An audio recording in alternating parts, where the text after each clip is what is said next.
You guys are doing well. Welcome to drboycetv.com, the home for intelligent Black people. My name is Dr. Boyce Watkins.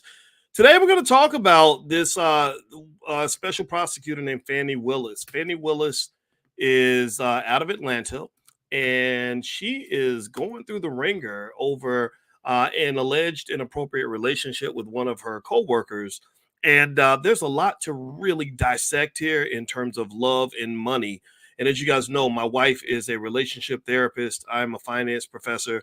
So there are a lot of love and money messages and lessons that can be picked up from this messy situation. And it's also very political because she's the person that's supposed to be taking down Donald Trump.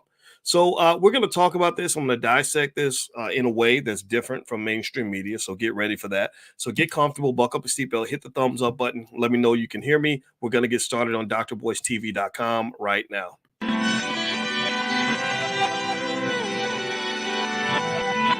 Here we are, clan the isms, cataclysm, great. Our people out here struggling, trying to make it in this state. Everybody out here doing it, but we the ones too late. Now family, we the ones who gotta delegate. Get that money in the power, never be fake. Stick to co-sign for 3. What did he say? Create jobs, support our own. Educate the same and buy back your home. Got 3 degrees, triple 10. 3 PhDs, now we on the CNN. DBTV, let's talk about negligence. Ignorance is bliss, but we can turn it to intelligence. Believe none of what you hear, half of what you see. Let's break it down here on Dr. Boyce TV. Here we are. Hey, what's going on, guys? Welcome to drboycetv.com, the home for intelligent Black people. My name is Dr. Boyce Watkins. I want to say hello to everybody. I see El High. She says, Dr. B is the GOAT. I ain't the GOAT, but you're the GOAT because you support me, and I appreciate you. And we got a lot of baby goats up in here. So everybody who in here who wants to be a GOAT, everybody put the word GOAT in the chat. So I want to say hello to the other GOATs that are in here, the Money Class channel. Good to see you. My friend Douglas Jones, Charmaine Charles, Karen Dorsey, Victory, 7 Mile Dim. Good to see you. Good to see you. Good to see you. All of y'all are GOATs as far as I'm concerned. I don't want no more extra credit for nothing. I just get to be, maybe I get to be one of the leaders of the GOATs. That's all I'm accept that role. But at the end of the day, everybody up in here is a GOAT. We are all winners. We are all meant to lead. We're all meant to be great. So anyway, hit the thumbs up button. Thumbs up, share, subscribe. This podcast is also on Spotify. So if you go to Spotify, look up my name, Boyce Watkins. You can find it there. How many of you know who Fani Willis is? Give me a yes in the chat if you know who Fani Willis is. Or if you want to know who Fani Willis is. And here's a hint. You want to know who Fani Willis is because she's a bad sister. You know, she's the first female district attorney in the city of Atlanta, and she's the one that's been responsible for this prosecution of Donald Trump for all of his shenanigans during the election interference that kind of took place.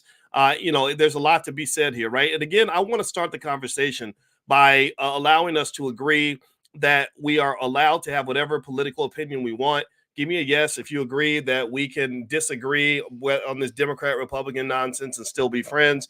I'm not here to tell you to be a Democrat or a Republican. Give me a yes if you understand that the goal is to have a conversation with decency and not to get caught up in whether we think Trump is our savior or Trump is a bastard. I don't believe he's either one. I think he's a bastard who definitely ain't my savior. But either way, though, I want to make that clear because a lot of times we get pulled into this Democrat-Republican nonsense. I think Black people get manipulated by politicians every day of the week. I don't like it. It irritates me. And while these politicians are getting all of our votes or whatever it is and all of our attention, our community's falling apart. So that's where I stand. If you want to know my 2 cents, that's where I stand. But this case is interesting. This is very interesting. This piqued my spidey senses because Fani Willis, who is, she's about my age, and she was actually born the same year I was born, actually. And I'm looking at that here. It looks like, in fact, she was born I don't know what her exact birthday was, but I know she was born the same year as me, so we're the same age. And she is doing great. I think she graduated from Spelman. Did she graduate from Spelman? No, sorry, she went to Emory Law School and Howard University. My bad.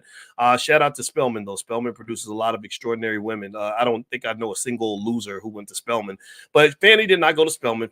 Fani went to Emory. My roommate in college actually went to Emory Law School. Very good law school, and she's very good at what she does. Well, the reason Fanny's in national news right now is because that gentleman next to her that you can see in the picture, if you're listening on Spotify, you can't see his image. Just imagine a bald, good-looking black dude. Not as good-looking as me. I'm sort of the bald Denzel. At least that's what my wife tells me anyway. So just let me believe that, so I can sleep at night. But anyway, so this brother Wade, Nathan Wade, is her love interest, apparently. And today, Fanny just made the announcement. She finally confessed that, yes, we are having this thing. Me and Mrs. Jones, we got a thing going on, and that's what it is. And it's our business. It has nothing to do with the case, whatever. Here's why she did that, in my view. The reason Fanny comes out and makes the announcement is because the Trump people, y'all know how the Trumpsters can be. They like to get messy. So what they did in the case was they pretty much came out with this argument to say that because she's sleeping with her co-worker that's working on this case with her, that invalidates the entire case. So Donald Trump, pretty much being the Donald Trump that we know he is, comes back and says, you're sleeping with this dude. We're filing affidavits. We're trying to get the case dismissed because you are, doing something that's inappropriate. And you also paid this guy money, and this guy took this money and he went off and did these things with it. And that makes it all illegal, blah, blah, blah. That's what the Trumps are going to do. Now, the other angle to this, the reason all this got revealed is because Wade is going through a divorce. And the divorce involves this beautiful black woman. And I don't have her name in front of me, but she is, we'll just call her beautiful black woman A. And she, I'll find her name because I'm sure that's not her real name. But anyway, this sister is going through a divorce with Wade. And she is, it's interesting because it seems like she's kind of burning the building down. Her lawyers are basically saying, that this guy was terrible. He left her with no money. She's in the financial toilet because he's not providing the way that he did. He's taking these lavish, expensive trips with this lady he works with, and all the while he's doing this, she says, we're having financial problems. We're at home. We can't pay the bills because I've been a stay-at-home mom for 26 years, and that's really put us in a tough spot. Okay, so this is kind of the framework, right? And I wanted to lay out the basic details so we can really get to the meat of why I would talk about this. I am not here I talked to my friend the other day, Tasha K. Tasha K does gossip. I don't. I'm not a gossip person, but I will give you the facts so that we can understand the message and the lesson here. So if you recall, there was a book I wrote when I was on the faculty at Syracuse called Financial Lovemaking. And financial lovemaking was all about love and money, loving money, loving money, loving money, loving money, loving money, loving money, loving money, and how your relationships are impacted by your financial choices and how your financial outcomes are impacted by your relationships. There's the book. You can get a copy at drboycebooks.com, or you can go to Amazon if you want to get a copy of it. My wife is my lovely wife, and I love her. She's so cute. There she is right there. My wife happens to be a relationship therapist. So with my having a PhD in finance and my wife having her doctorate in areas related to social work and relationships, we talk about love and money all the time. So what is interesting about this case to me, what jumps out to me immediately is the fact that there is a big love and money conversation that can be had from this from so many angles. In fact, there's so many angles, it's hard to really pick one, right? So let's start with the ex-wife, this beautiful Black woman who says she's now having these financial problems because her husband is not the provider that he once was, because he's off gallivanting and cahooting with Fani Willis and the homewrecker Fanny, and I'm sure that's what she would call her. And he's not handling business. He's making $650,000 a year. I'm a stay-at-home mom. I'm struggling financially because he's not helping out. So first step I would start here is if I was to talk to this sister right here, I would say to her what I would say to my daughters, which is that when you get married and you're in a relationship, I believe everybody should have their own economic lifeboat. I believe that in every relationship now, this ain't the 1940s and the 1930s where relationships were more sturdy, men could be relied on, women could be depended on, marriage and family mattered more than the individual. You don't live in that world anymore. Now you live in a world where somebody meets, a dude meets a guy, a lady he works with, Or in Atlanta, it might be your man meets another man. Nobody knows. Atlanta's an interesting place.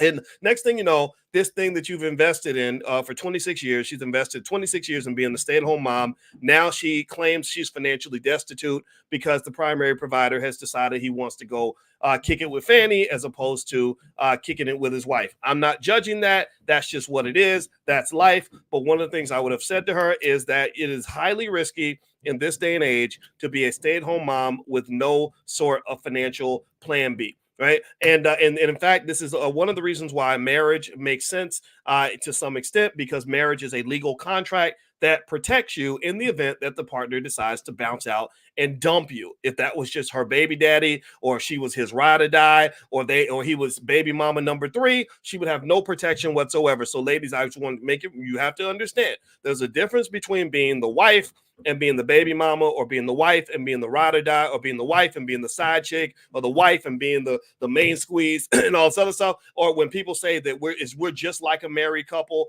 if you don't have paperwork, then you're not just like a married couple. You're just two people that are hanging out together, and they can just sort of walk away anytime they want.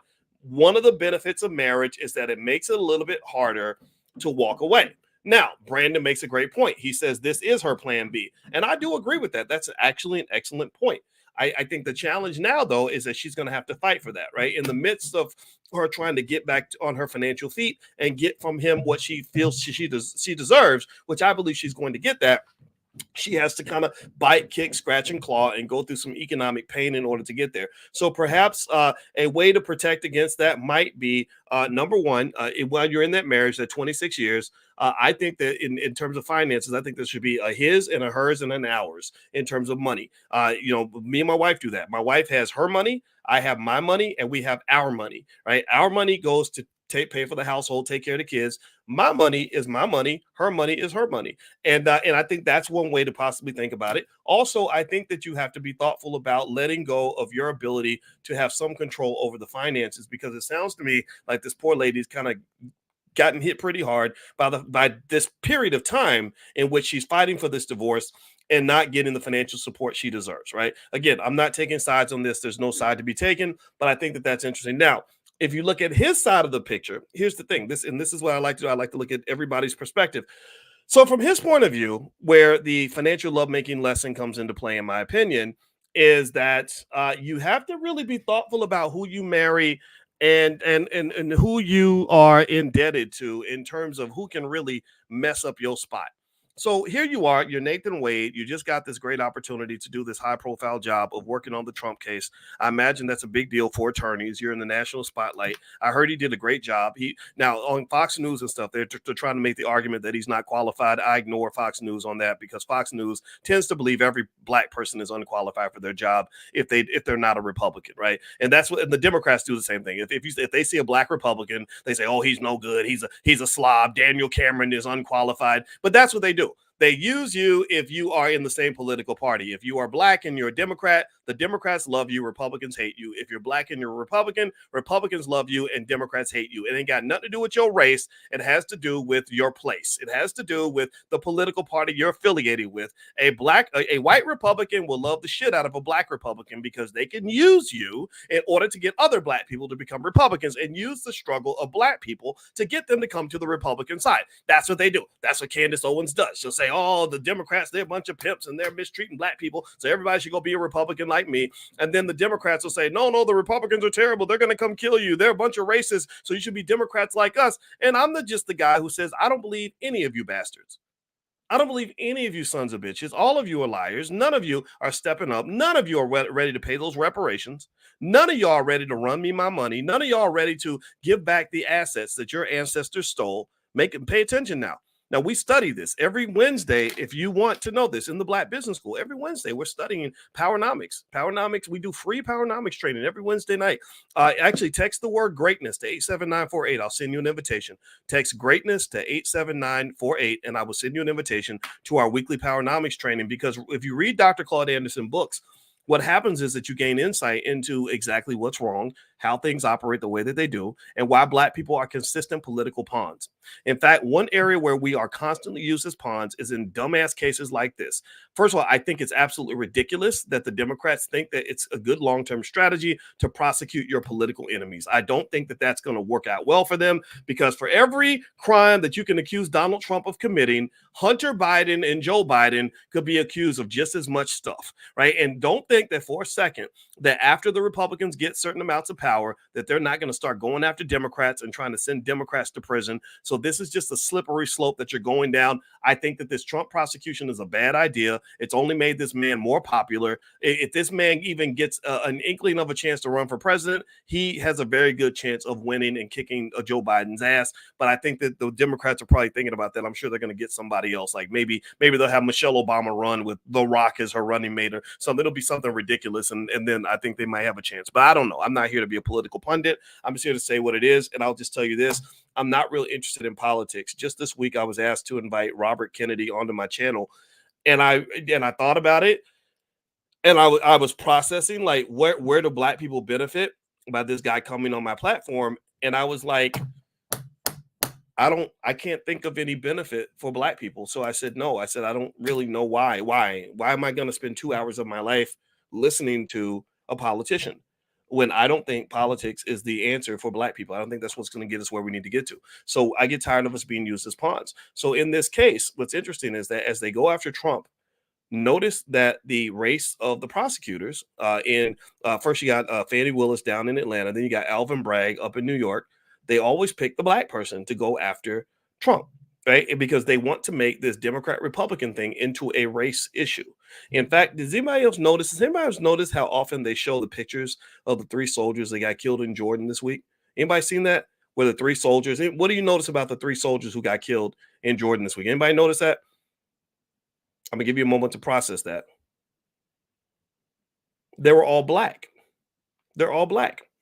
And I think that they're going to use these images as part of their political strategy. I think they're going to use the pain and the suffering of Black people to mobilize the base and get you all to come out and vote for them. And I don't think that's appropriate. I'm not a fan of any of that. So here's the deal. So let's get back to the basic point here. So Fani Willis, the DA in the Trump case, has been accused of and has admitted to having this inappropriate relationship with Nathan Wade, a brother that she works with. I don't see anything. I don't have a problem with it personally. Most studies show that we tend to be attracted to people that we work with every day. Fani Willis is a highly accomplished woman. Chances are she spends a lot of long hours in the office. And I don't care how committed you are to your career. Everybody needs love. Everybody wants to be touched. Everybody wants affection. So she saw the Black man next to her and said, "Hey, let's get it on." There's nothing unethical or problematic about that. However, it might cross the boundaries of ethical behavior in the workplace, or cross the boundaries of what is actually legal or whatever. I don't know. I'm not a lawyer. But here's what's interesting to me. This is what's interesting in terms of how they've responded and how we view this situation. So Fani goes to a church. Of course, whenever prominent Black Democrats, especially, or Black celebrities get in trouble, first thing they do is they run to the Black community and they run to rally up support from Black people. Diddy tried to do it when he was having problems with his vodka company. Kanye was trying to get me to go rile you guys up over his whole issue with Adidas, and I told him to fuck off. I wasn't trying to do any of that nonsense. I think that's stupid. And because I'm not defending you when you run around talking about swastikas or whatever the hell he was. I didn't understand that conversation. And so Fani goes to a Black church and gets into the whole, you know how they doing us, y'all. It's racism, y'all. They being racist, y'all. And that's what tends to happen, right? Whenever somebody has a problem and they happen to be Black, they'll ignore the Black community until it's time to use the Black community, until it's time to use the race card in order to defend themselves. I think that's highly inappropriate. To me, you did something that you chose to do. You chose to sleep with this man. You're paying him, whatever. I personally think that, again, from a love and money standpoint, I'm a believer that you should do your best to try to minimize the amount of personal relationshiping that you do with people that you work with. The hard part, though, is that studies show that we tend to be more attracted to people that we work with. So many of you, in fact, I bet if I was to ask you how many of you have ever slept with somebody you work with, I bet you half of you are going to say yes. I bet half of you are going to step out. Now, here's the thing, though. Well, here's what's interesting, too. Who's the subordinate in that relationship? In that working relationship between Fani and Nathan Wade, who's the subordinate, Fani or Nathan? Who's lower on the hierarchy? Who's the boss? Who's the low totem pole person or lower totem pole? The subordinate is Nathan. The subordinate is Nathan. Now I want you to do an experiment with me. If Fani were a man, let's call him Manny. So let's look at the male version of Fani. Call him Manny. If Fani Willis was sleeping with a female subordinate on the job, do you think, give me a yes or no, do you think that case would be seen differently than it's being seen here? What do y'all think? Do you think that maybe the way we would even process this whole incident would be different?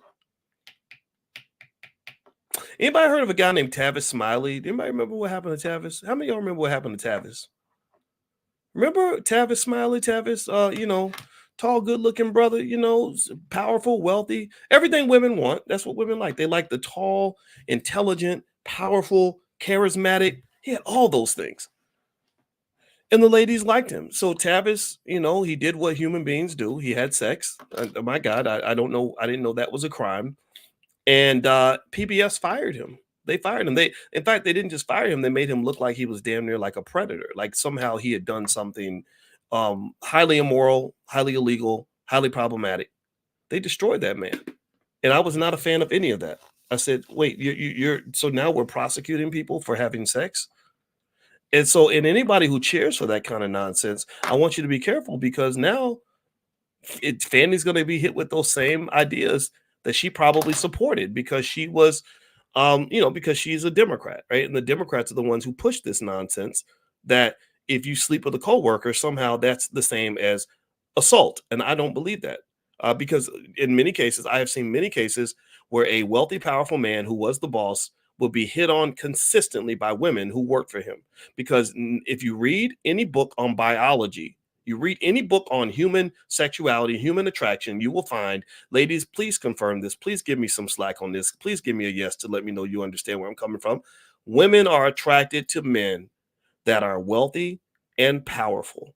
They're not trying, when they're looking for men who they want to slide into their DMs, they're not looking for men who work in the mailroom. They're not looking for the janitor. They're looking at the CEO. They're looking at the boss. They're looking at the alpha. And so ultimately, the crazy inherent trap that does exist within corporate America and a lot of American institutions is that we've now somehow got to the point where we define that to be some type of assault, that somehow because she hit on you and you slept with her, somehow it's you coerced her into sleeping with you. How do we know it wasn't the other way around? How do you know it wasn't the other way? How do you know she didn't say, hey, if you don't give me some, I'm going to go tell everybody that you tried to get some and that you told me you were going to fire me? How do you know that didn't happen? I mean, seriously, we live in this world where women are capable of being as conniving as men. Give me a yes if you agree. Women can be just as sneaky. Women can be just as manipulative. Women can tell stories. I'm going to generalize here. I believe women can tell stories better than men. Women can tell a damn story that will have you ready to go fight, thinking that she's 100% victim when you know that there are women out here that are really on some bullshit. You know this, right? So to me, I think this is interesting because this is kind of chickens coming home to roost with some of these nonsensical beliefs. I'm not saying that it should be okay to sleep with people on the job. If you want to know Dr. Boyce's 2 cents, just don't do it. Go get you some ass outside of your work. Like, you ain't got to sleep with the person who's working next to you. You don't. When I got my job at Syracuse, first thing my dad told me, he said, don't you fuck nothing on that campus. That's exactly how he said it. He said, not no students, no administrators, and no faculty. And I did. I followed my father's instructions. I did not date any woman on that campus, student, faculty, administrator, nothing. But there was an older professor, and he said, it happens all the time. It happens all the time. And I said, I'm not risking everything I've worked for to go and just to go have an orgasm. I'm not going to do that. I can go and meet women in other places. I would date women in other cities at that time, or other, out, definitely not at my job, because that does get messy. It gets to the point where HR's got to get involved. It becomes incredibly awkward because you got to go report it and all that. So I understand why Fani and Nathan did not want other people to know what they had going on. But here's the thing. Here's the problem. Here's the problem for those two. You're in the middle of one of the most high-profile cases in the country. Politics in America is so ugly. It is so nasty. It's so nasty. So nasty. And you know what it reminds me of? It reminds me one of the greatest poets of all time in hip hop. You know who one of the greatest poets was? This guy named Spice One out of the Bay Area. The Bay Area's just got the most creative people, E40 and all that. I know E40's sister. I don't know E40. Sugar T's been on this platform. Anyway, and he used to have this phrase where he said, if them ninjas catch you slipping, then your ass is gone. Right? And that's what it is. If they catch you slipping, then your ass is gone. In politics, there's no room for slipping. You get caught slipping, it's done.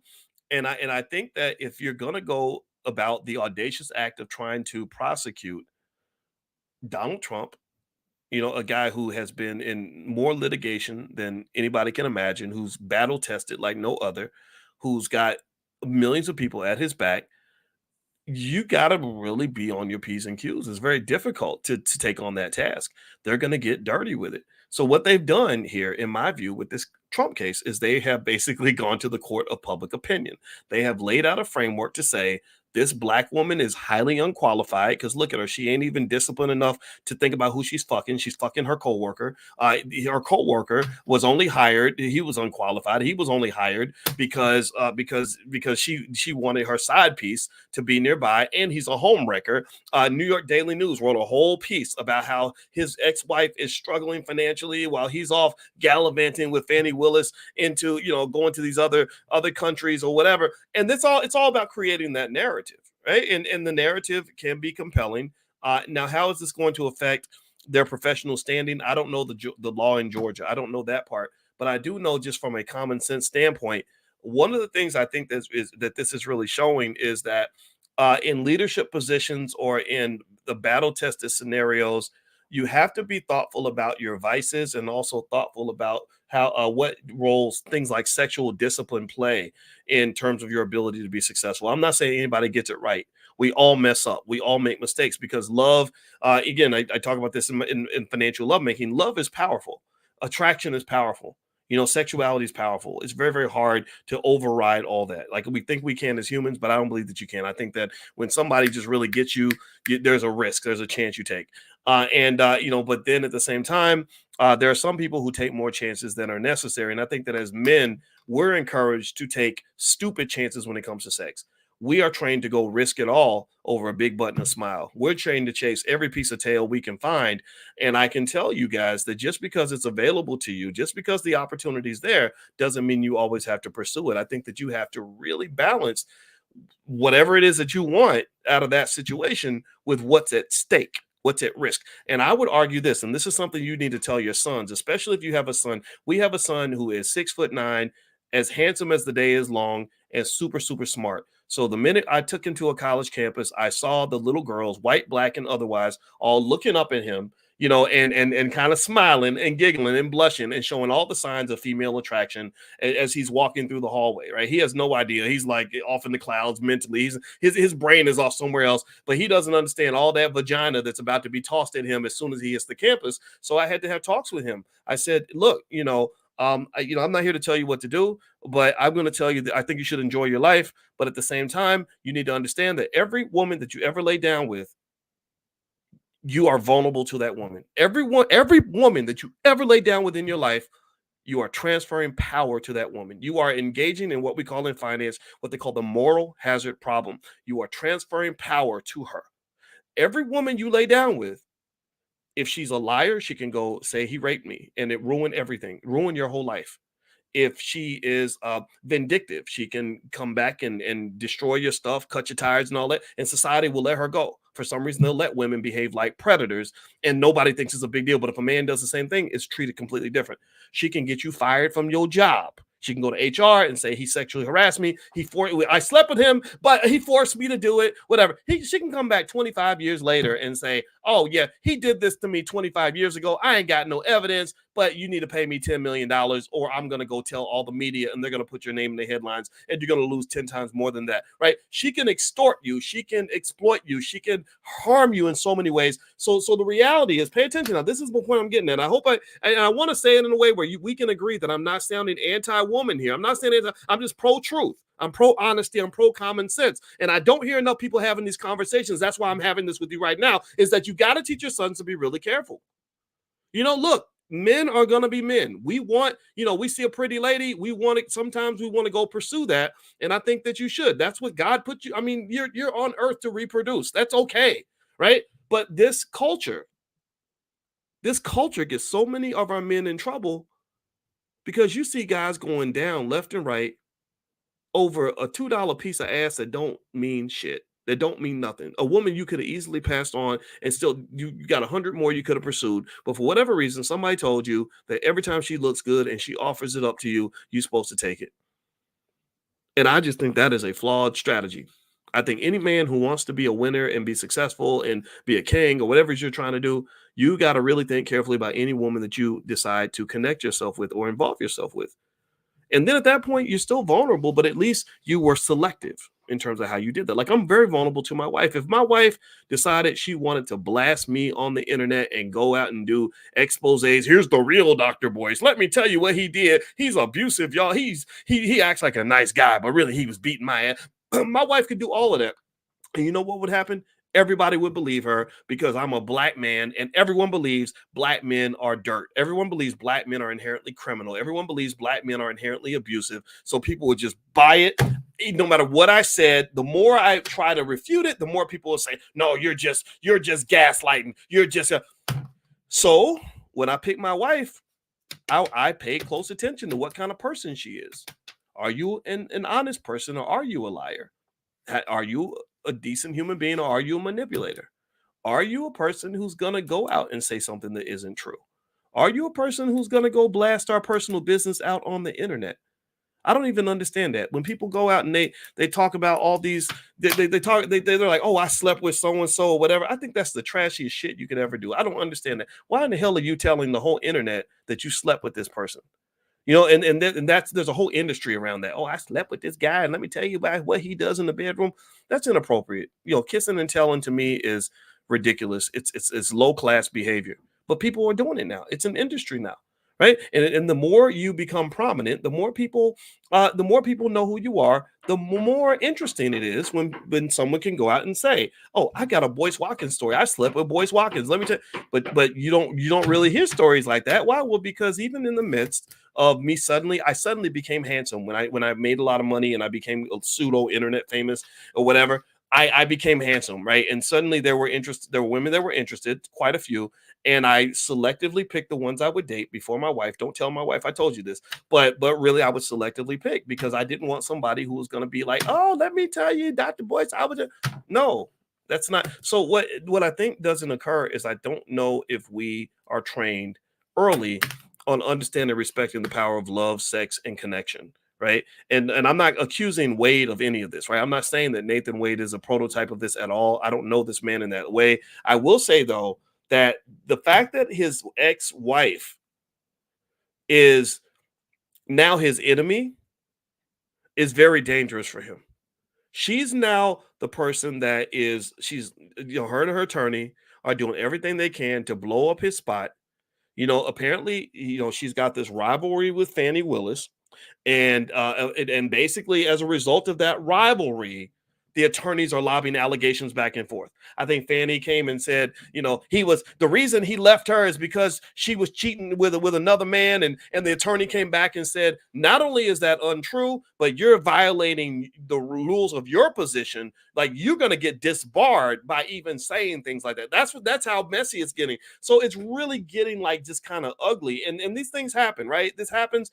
But I think at the same time, I think that the trade-offs in terms of kind of knowing what you're dealing with are important when you're dealing with something so delicate and important as trying to prosecute the former president of the United States.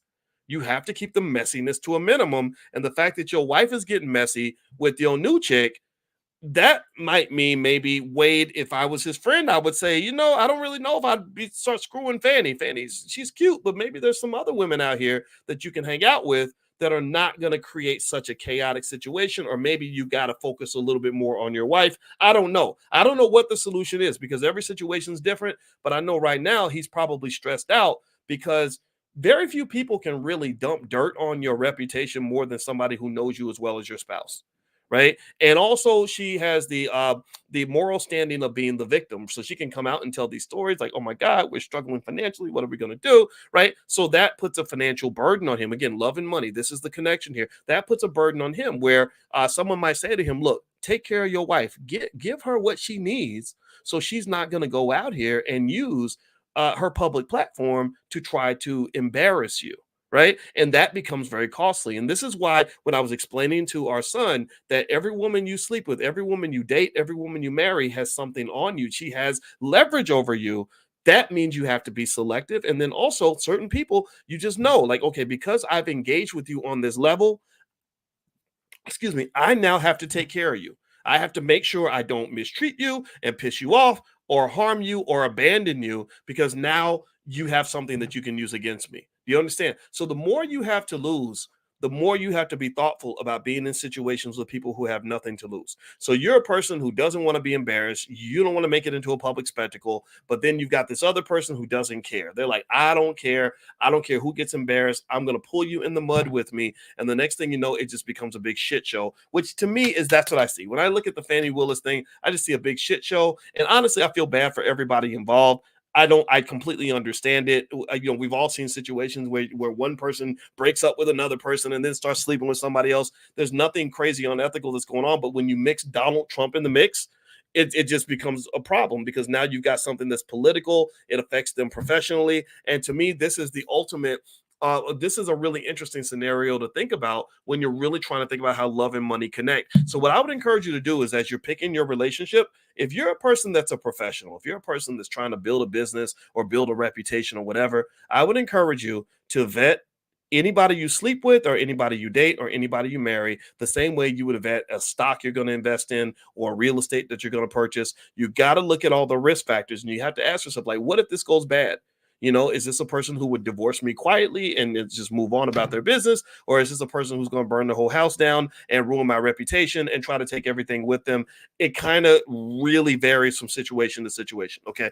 Or if I divorce this man, is he a man that's going to quietly let me walk away and wish me well? Or is he a person that's going to say, look, if I can't have you, nobody will. So I'm going to kill you and kill myself. Right. I've seen these things happen. These things do occur. And I really think that in the middle of our passion for each other and our attraction to other people, we don't think about these things, right? Sometimes the very things you're attracted to the most can be the things that are the most deadly, dangerous, and harmful, right? Things that come off as passion, like, oh my gosh, she really loves me, she's so obsessed with me, blah, blah, blah. Well, then that can turn into pain where her daddy issues emerge. And when you try to walk away, she's like, okay, I'm gonna now kill you and bust your windows and get you fired from your job or whatever, because you're not gonna leave me, right? She's singing Jennifer Hudson songs. Remember that song? You're gonna love me. Anyway, all right, so which is a scary song, by the way. So anyway, do me a favor, please hit the thumbs up button, thumbs up, share, subscribe. My name is Dr. Boyce Watkins.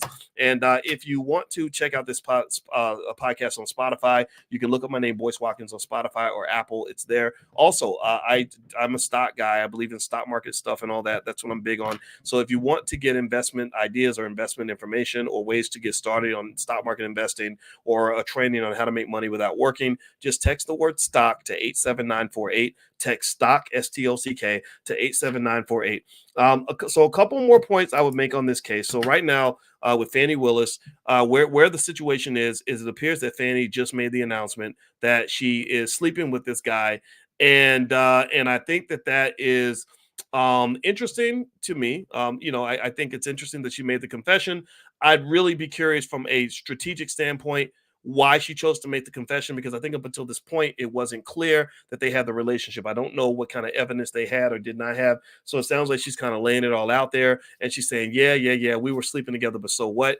I think that the so what is actually quite big. That's not something you could just brush off the table, because again, if she were a man sleeping with an employee that he worked with, or someone that worked for him, it would be seen in a completely different light. And so I think she knows she messed up. I really do. I think that she understands that this is the problem. And I think at the same time, from a common sense standpoint, it has nothing to do with the price of tea in China when it comes to Trump, right? Because if Trump was disrupting the election and seeking to do the things that he did, I don't see what that has to do with who Fani Willis is sleeping with. But since when did American politics make sense? It's very ugly. And I think now what it kind of does is it sort of allows them to paint these brilliant black attorneys, hardworking black attorneys. I mean, both of them very accomplished, very hardworking people. It's sort of created a framework that makes them look sloppy, incompetent, and undisciplined. It says, look, how can they possibly put together a good case when they're too busy sleeping with each other and pushing the lines of legal ethics? And I don't think that that's a fair narrative, because I think both of them are committed to their jobs. I think that their commitment to their job is probably what brought them together. But I also think at the same time that they should have realized that ex-wife could be a serious problem. And so what's happened now is that the ex-wife seems to have decided that the enemy of my enemy is my friend. So she's basically saying, I don't like this bastard. This motherfucker left us out in the cold. He's leaving me for this bitch. I'm going to destroy the bitch. I'm going to destroy him, and I'm going to work with the Republicans to do it. That's what's going on. That's what I see. I see a disgruntled, angry ex-wife. So to me, if maybe a way to minimize that would have been to settle that case, that divorce, as soon as possible. Maybe not get a divorce. Maybe not sleep with Fani or whatever, but it sounds to me like it's going to be very messy for the both of them. And so the reason if you want to know why I talked about this topic, I want to make this 100% clear, is because when I wrote that book, Financial Lovemaking, I was noticing how many different areas where we don't understand how our relationships and our money are connected, how our relationships and our professions are connected, how our relationship intertwines with the business. So my argument is that given that marriage is a legal contract, I would think of it as an investment. Think of marital therapy as an investment in an asset. In my book, I have another book called The 10 Commandments of Black Economic Power. It's at drboycebooks.com. You can feel free to go find it. And in that book, I talk about the Black family as a multi-million-dollar asset. So the Black community loses trillions of dollars every year because we throw our families out the door. We let our families go, our families fall apart, and that's wealth going right out the window. So to me, one of your wealth preservation strategies, in my opinion, would be if you choose to get married. I'm not telling everybody to go get married, but if you choose to do that, then you probably want to consider as one of your investments, the same way I tell you to buy stock on a regular basis, the same way we talk about buying real estate on a regular basis, the same way we talk about working on your business. Well, I encourage you to really work on your marriage.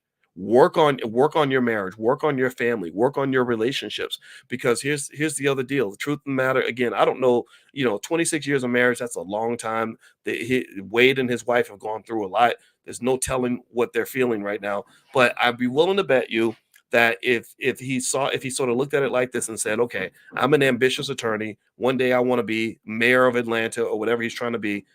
Me investing in my family and my wife is part of the process that's going to help me to achieve that goal, so that does not become a barrier to me actually getting there. And what does that require? Well, that might require me to sacrifice a little bit, where I might have to do something that most people don't do. I might have to humble myself and deal with what could be some discomfort in my relationship, so I can make it sure everything stays stable enough for me to really rise to the top. You understand? Like a rocket, when a rocket is trying to launch into outer space, the components of the rocket must be stable. If any component of that rocket is not stable, then it's going to explode and the whole fucking rocket's going to blow up. So I would argue to anybody in here, how many of you are ambitious? How many of you consider yourselves to be people that want to climb the ladder? How many of you want to be a future millionaire? Give me a yes in the chat if you're in that category.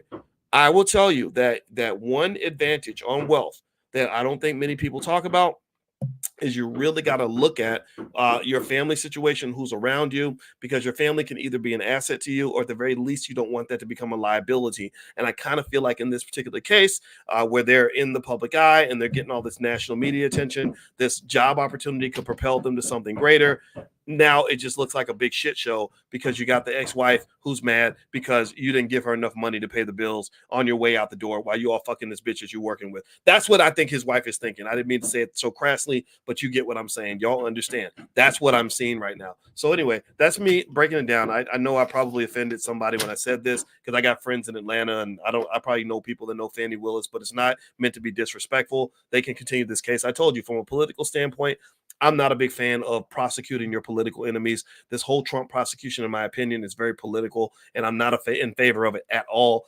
Not because I think Trump's a great guy, but because I think it's a bad precedent. And I know everybody believes that their side is right and that they're the righteous ones in the whole conversation. No, Democrats have the right to be Democrats. Republicans have the right to be Republicans, and independents have the right to be independent. Stop acting like you are the arbiter of truth and that you have a monopoly on what's good and righteous. That's simply not true. There are lots of Republicans that have very good ideas, and there are lots of Democrats that have very good ideas. And I just wish everybody would talk to each other more. I wish we would learn from each other instead of feeling like everything has to be a fucking war. Because if you're not careful, you're going to descend this nation into a civil war, and that's exactly what your enemies want. Right now in America, you are a part of a sinking ship, or as Dr. King said, a burning house. Economically, we are a burning house. Socially, we are a burning house. Politically, we are a burning house. We got a damn border that's letting terrorists and gangbangers and child traffickers across in droves, and ain't nobody saying nothing. Big cities like my city of Chicago are being inundated with all these people that you don't even know where they came from or why they're even here, and everybody's acting like this is okay. This is not okay. This is not okay. So at the end of the day, if we don't get it together and force politicians to have policies that make sense, our country's in trouble. Our whole country's in trouble. That's my belief. Mark my word. You're going to see a decline unlike any other, probably in the next 15 to 20 years, not even 15 to 5 to 10 years. You're going to see major incidents, maybe a terrorist attack. You're going to see economic decline further. We have $34 trillion in debt. That's an insane amount of money. We should only be at about 19 trillion. We're about 34 trillion. You're going to start seeing some other variables that are going to kind of start wiggling and wobbling. Our political instability and division has never been greater. America is in trouble. And so when I talk, I'm not appealing to the Democrats in you. I'm not appealing to the Republicans in you. I'm appealing to the people that care about this damn country. I'm talking to people that care about common sense, people that are willing to compromise. And I don't know why, but for whatever reason, we don't have that in our society anymore. And also even in our community, we don't have that. The men hate the women and everybody hates each other. I ain't trying to hate nobody. I ain't trying to do all that. I'm just trying to figure out how we can survive this thing together. So anyway, I'm done. I have nothing else to say. Thank you so much for listening. All that hammering that you're hearing, those are people working on the house. My wife is always doing stuff, and so she got people out there banging on the side of the house. It's the most annoying shit in the world. So anyway, maybe that's why I'm cussing so much. I'm cussing more than I normally do. So anyway, you guys have a great day. Thank you so much for listening. Please hit the thumbs up button on your way out. Thumbs up, share, subscribe. Also, if you want to join us, we do Powernomics training every Wednesday night. If you want to join us for Powernomics training, text the word greatness to 87948. If you text greatness to 87948, I'll give you free access to my live class. I will invite you to Powernomics training. I'll send you our training on how to make money without working, and you get lots of free resources from the Black Business School. We have 162,000 students worldwide, and we are the world leaders on Black wealth training because we have figured out things other people haven't figured out. We even have the first ever Black financial therapy department where we're working with the best therapists in the Black community to unlock the psychological barriers to building wealth in our community, because a lot of it's very psychological. Mindset does matter. So have a good day, everybody. God bless you. Thank you so much for listening. I hope you have a great day, and good luck, Fani. I think you're going to need it. Talk to you guys later. Peace.